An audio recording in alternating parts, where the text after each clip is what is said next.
OPEC summit, COP28 summit approves deal on transition away from fossil fuels. Event chief calls it historic. Tripling renewable energy and doubling energy efficiency picks momentum. It's day 8 of the winter session of Parliament. Prime Minister Modi leads the nation in paying tributes on the 22nd Parliament attack anniversary. India joins 153 nations in support at the UNGA, demands a humanitarian ceasefire in Gaza as 10 nations oppose the resolution while 23 others abstain.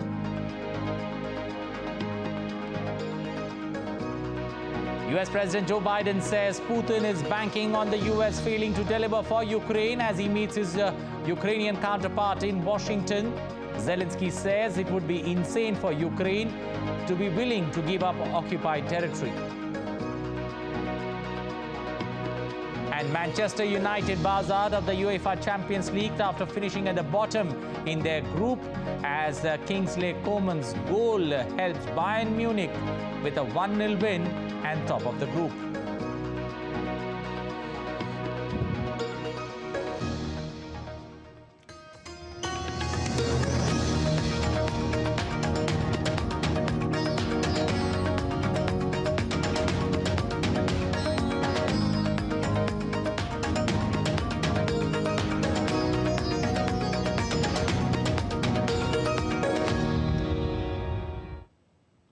Representatives from nearly 200 countries agreed at the COP28 climate summit to begin reducing global consumption of fossil fuels to avert the worst of climate change on Wednesday. This is the first-of-a-kind deal, signaling the eventual end of the oil age. The deal was meant to send a powerful signal to investors and policymakers that the world is united in its desire to break with fossil fuels. COP28 President Sultan Ahmad Al Jaber said he worked collectively for consensus. We worked collectively for consensus. The presidency listened, engaged, and guided. I promised I would roll up my sleeves, and I promised I would be with you every step of the way. And you, my colleagues and friends, you did step up. You showed flexibility, and you put common interest ahead of self-interest. Both houses of Indian Parliament commenced proceedings on Wednesday with tributes to martyrs on the 22nd anniversary of the terrorist attack in Parliament. They observed a minute of silence before commencing business. In the lower house of Indian Parliament, the Lok Sabha, Finance Minister Nirmala Sitharaman introduced the Central Goods and Service Tax Second Amendment Bill 2023. The bill provides that supplies of specified actionable claims will be liable to pay CGST. Finance Minister also introduced the Provisional Collection of Taxes Bill 2023. In the upper house, the Central Universities Amendment Bill 2023 was taken up for consideration and passing. On day 8 of the winter session of Indian Parliament, a visitor jumped into the chambers of the lower house or Lok Sabha from the gallery and reportedly hurled gas-emitting objects. Later, he was detained by the Delhi police. Lok Sabha Speaker Om Birla told members that investigations had found that the smoke released by the man was ordinary smoke just to cause sensation.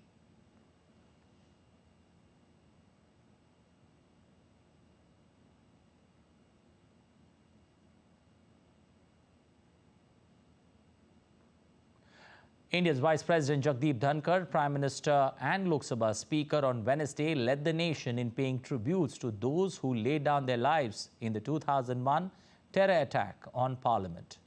Home Minister, Parliamentary Affairs Minister, Commerce Minister were among the others who offered floral tributes.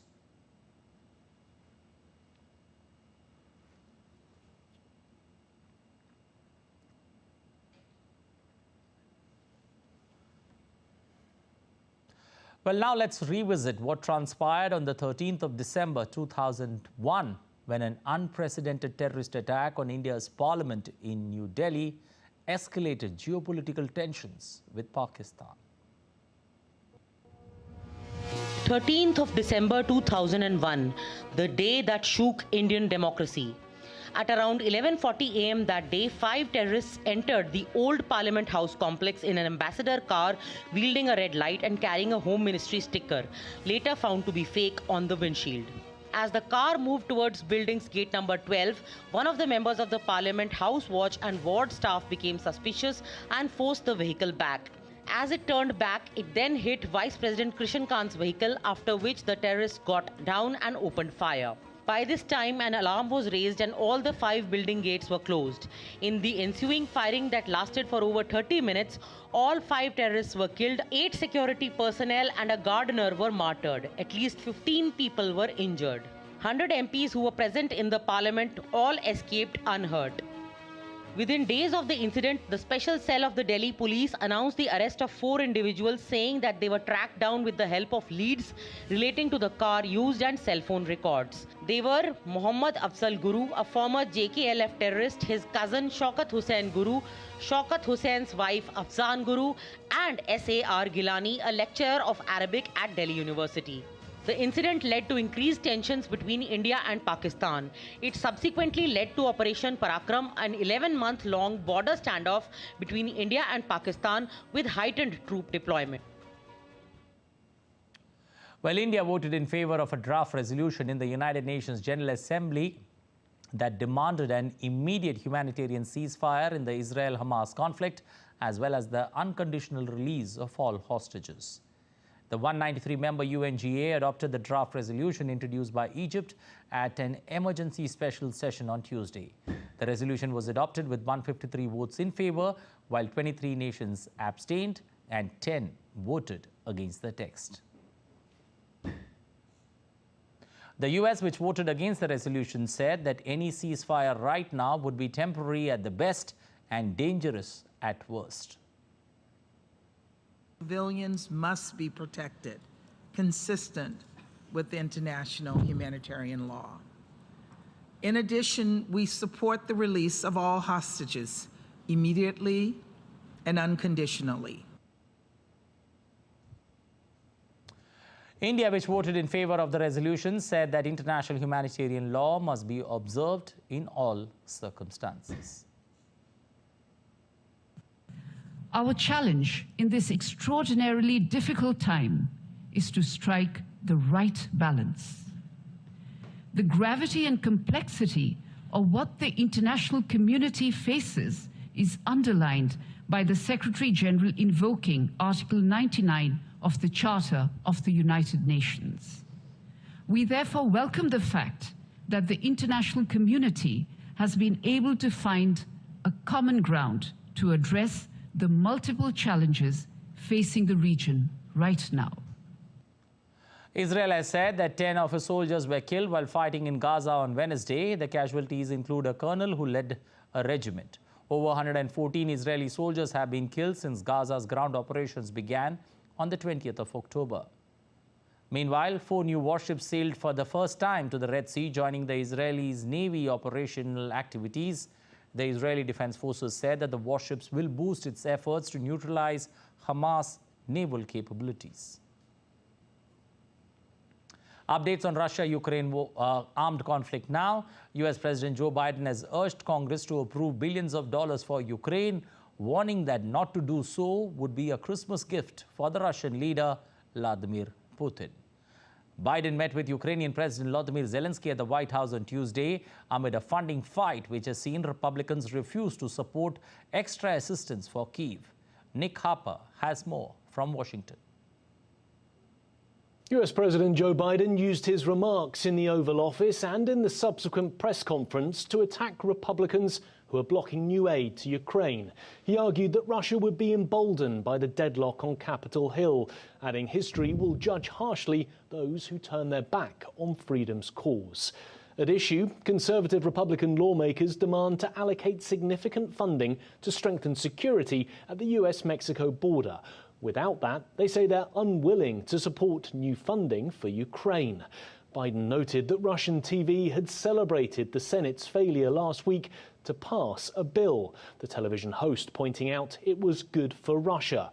But with US lawmakers leaving Washington at the end of this week for the holidays and not returning until the new year, there's a race on to pass new legislation and new funding as soon as possible. Ukraine is gradually becoming less dependent on aid, and we are moving to the right direction, and I want to discuss with the President how to strengthen it, especially enhancing our air defense and ability to destroy Russia's logistics. Our goals for 24 are clear: take away Russia's superiority and disrupt their offensive operations.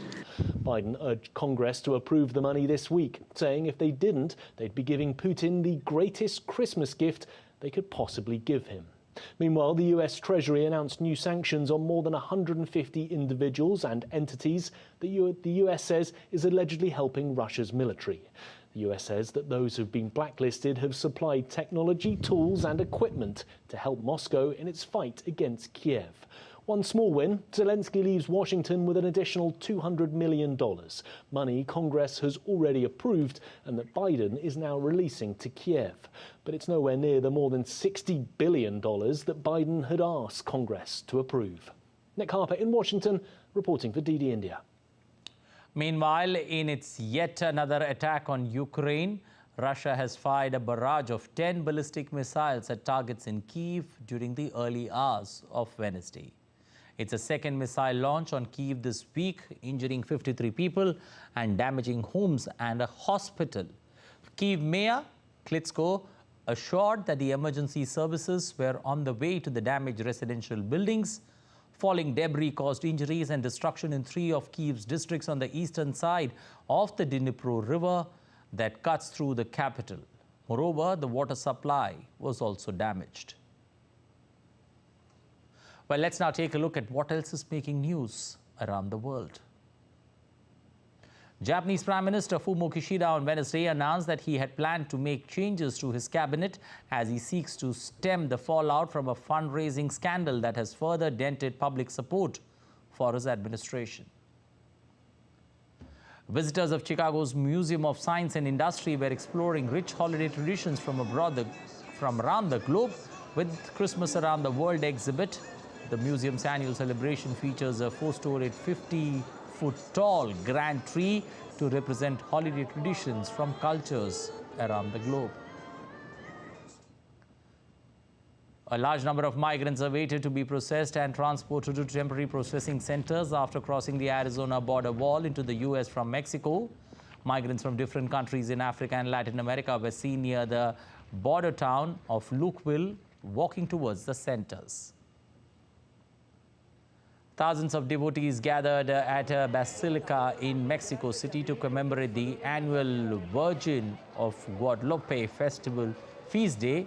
Crowds camped overnight after walking for days to reach the shrine in a centuries-old act of religious devotion. Still to come on this edition of DD India Live. China and Vietnam seem to have moved a little closer diplomatically as a result of President Xi Jinping's 2-day visit to Hanoi that just ended. The UK government wins a crucial vote on controversial plan to send some asylum seekers to Rwanda to have their claims processed there. In a first, Made in India bicycles unveiled in the United States. The launch happened at a supermarket store.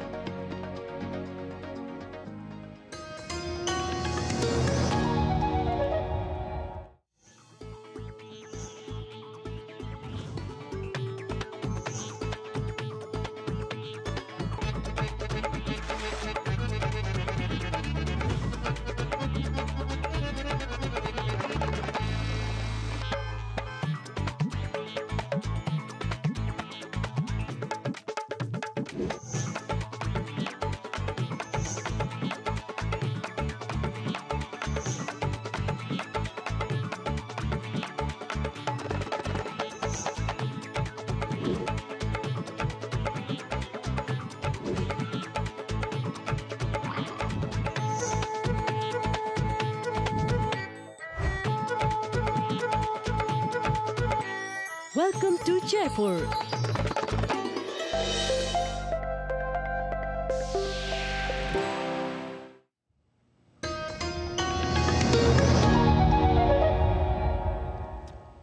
You're watching DD India Live. I'm Anil Thomas. Various events are taking place across India as part of the Viksit Bharat Sankalp Yatra.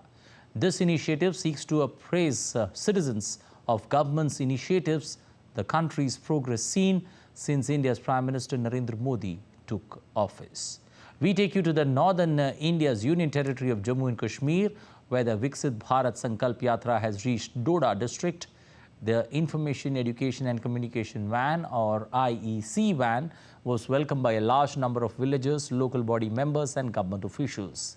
Various programs were presented by the local artists, and people were made aware about various centrally sponsored schemes.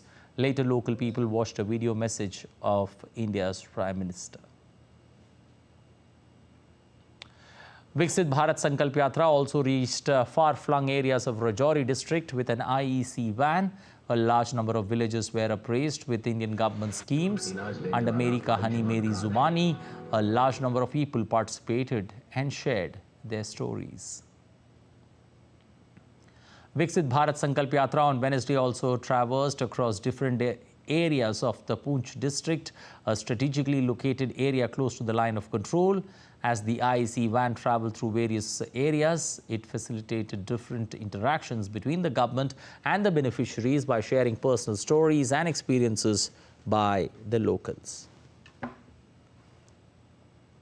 In a commitment to passengers' well-being, India's Delhi International Airport Limited has come up with a strategic enhancements at the National Capital Airport terminals in preparations for the fog season.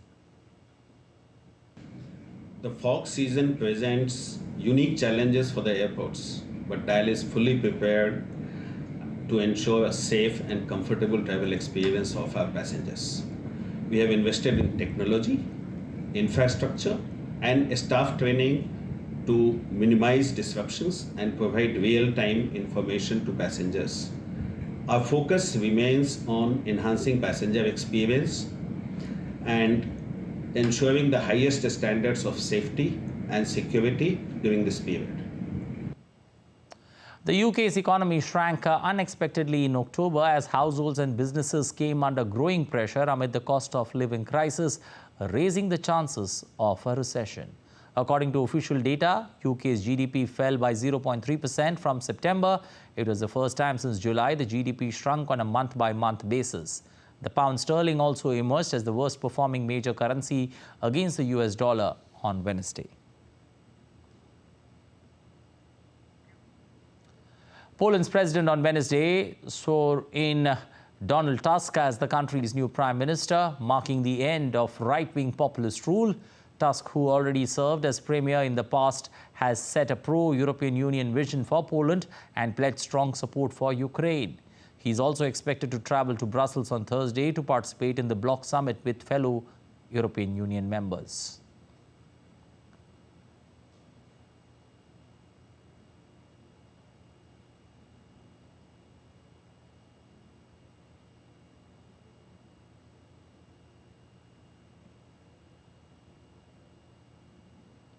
China and Vietnam, it seems to have moved a little closer diplomatically as a result of President Xi Jinping's 2-day state visit to Hanoi that just ended. The two countries have agreed to build trust and cooperate on dozens of issues from 5G telecom technology to shared naval patrols in the Gulf of Tonkin. DD India's Andrew Wood has more from Hong Kong.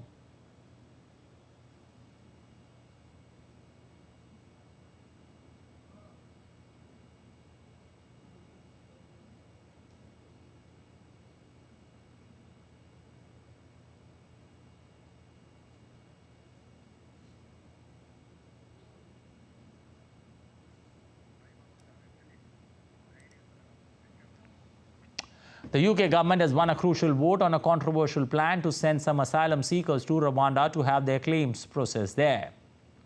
But several MPs from the governing Conservative Party abstain from voting and say they'll try to amend the legislation next year.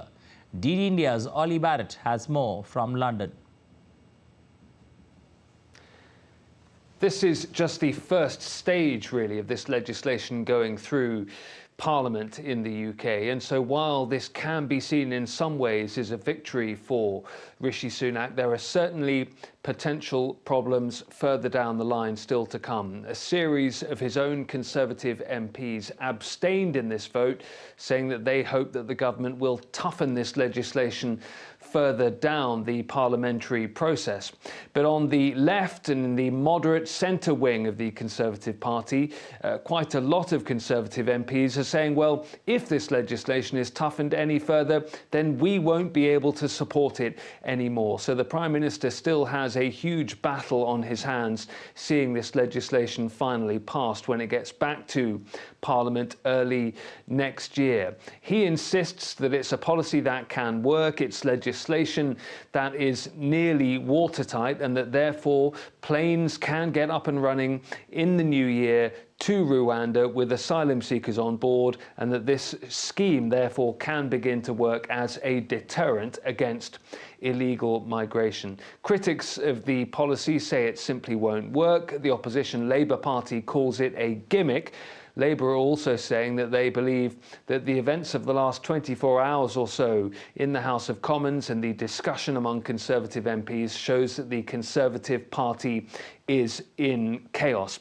The government, though, as I say, remains committed to this legislation. It remains committed to the agreement with Rwanda. The idea behind it is that it would see some asylum seekers sent to Rwanda to process their claims there. And the specific idea of this legislation, if it eventually gets passed, is to try and alleviate some of the concerns raised by the Supreme Court last month when judges struck down the policy as unlawful.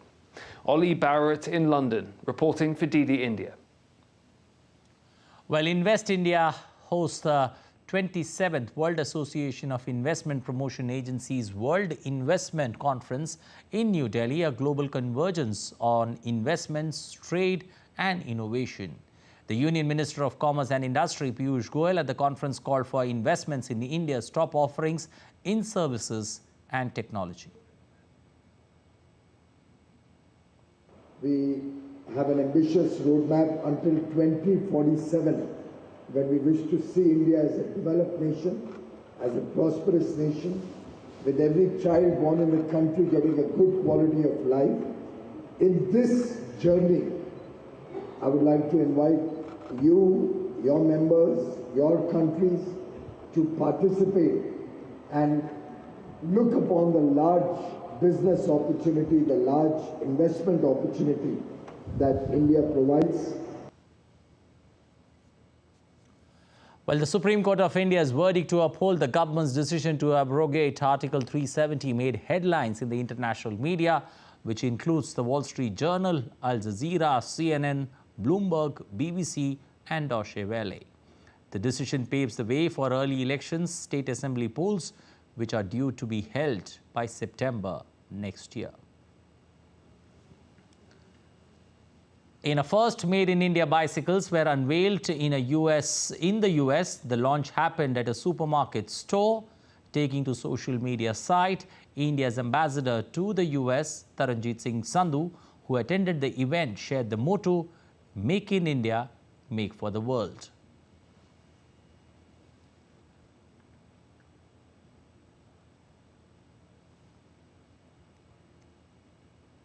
China and Vietnam seem to have moved a little closer diplomatically as a result of President Xi Jinping's two-day state visit to Hanoi that just ended. The two countries have agreed to build trust and cooperation on dozens of issues, from 5G, telecom technology to shared naval patrols in the Gulf of Tonkin. Andrew Wood, DD India's correspondent from Hong Kong, has the latest. Well, I think China's been worried that Vietnam has been drifting away, that the relations between the two communist countries had been weakening, especially as Vietnam over the past couple of years has grown closer to its former enemies of Japan and America. And remember, just 3 months ago, President Joe Biden was visiting Vietnam, and there was a lot more talk of cooperation. China probably hasn't done itself any favours by asserting its rights. It says it owns pretty much all of the South China Sea, and well, that cuts into the territorial waters of Vietnam as well. Nevertheless, the two countries' economies are, as a result of some of the agreements that have been signed, are going to be integrated closer together, better rail links. China and Vietnam are going to be cooperating on lots of digital initiatives, including 5G telephones and so on. The key thing now is to make this relationship work. Vietnam has been very good at this bamboo diplomacy, as it's called, namely trying to keep America and Japan and other big democracies, keep good relations with them, whilst at the same time making sure it has good relations with China as well. Remember, China and Vietnam actually fought a war back in 1979. China invaded Vietnam, but the Vietnamese actually managed to defeat the Chinese army. And that was the last time the Chinese army actually fought in such a conflict, fought in a war. So, if Vietnam can continue with the bamboo diplomacy, then all should be good. Remember, actually, Vietnam is also benefiting quite a bit at the moment from China's troubles. Namely, a lot more companies and countries are suspicious of China's motives and are trying to decouple and de-risk and withdrawing their investments from China. And they're spending that money investing in factories and so on in Vietnam instead. In Hong Kong, I'm Andrew Wood, reporting for DD India. Well, all updates from the first ever edition of Khelo India Para Games.